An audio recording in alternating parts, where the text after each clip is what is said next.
So my name is Ilyas and I study math, further math, physics and chemistry, and I would like to study mechanical engineering.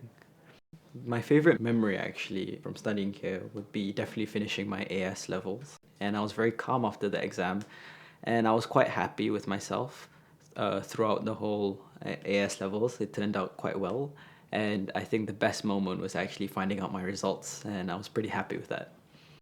I think Cambridge is a very open city and it's a very nice place to relax.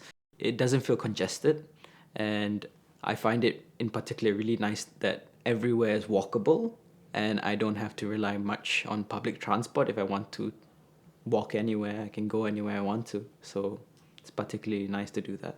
One advice I would give to myself, well, my old self before starting A levels, is definitely take a break, relax more. It's not always going to be that difficult.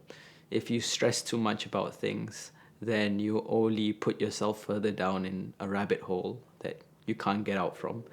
And understanding that, sometimes it's okay to take breaks and sometimes it's okay to be easy on yourself is something I'll tell myself early on. Much before my AS, I was actually pretty, I wouldn't say depressed, but I was very sad about my marks in general. Mostly about a certain subject that I just couldn't put my finger around. And I always told myself, I could do this, but it felt like a big mental block to me.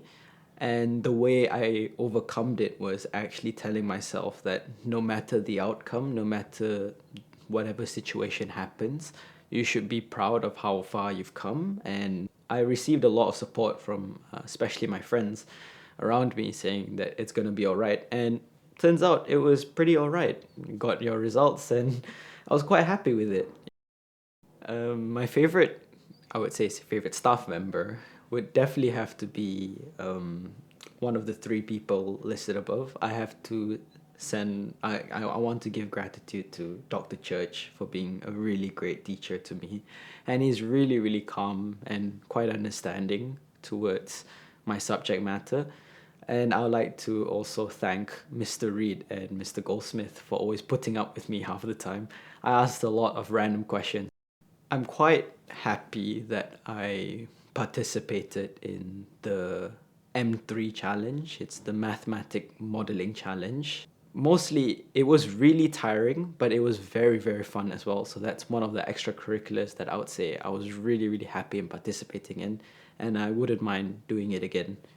One more activity that that I'm actually quite proud of is my physics Olympiads. It's always been quite good, and I've never managed to get the highest, but getting a few certificates was quite nice, and it was a very pleasant experience. I would say a very important thing to note that if you want to come to this school, you need to understand that you have to do a lot of independent work. And you also need to understand that it's very important to know kind of what you want early on so that you can kind of specialize immediately or like get as much of your extracurriculars done early on because you would want to spend more time with your studies in the second year. And I would recommend anyone who wants to specifically do medicine or any STEM subject to come here. There are a lot of activities lined up for you to do, for you to fill in your resume, for you to fill in your CV. It's just up to you to take that opportunity or not. During my leisure time, but mainly I like playing volleyball. I like swimming sometimes, and I like going rock climbing, and see that as a very fun activity. I also code quite a bit, so I'm mainly in my room half the time, just working on a project that's very random and I would say very, very obscure sometimes. So if I were to describe myself in three words, the three words would probably be impactful, sporadic, and enigmatic.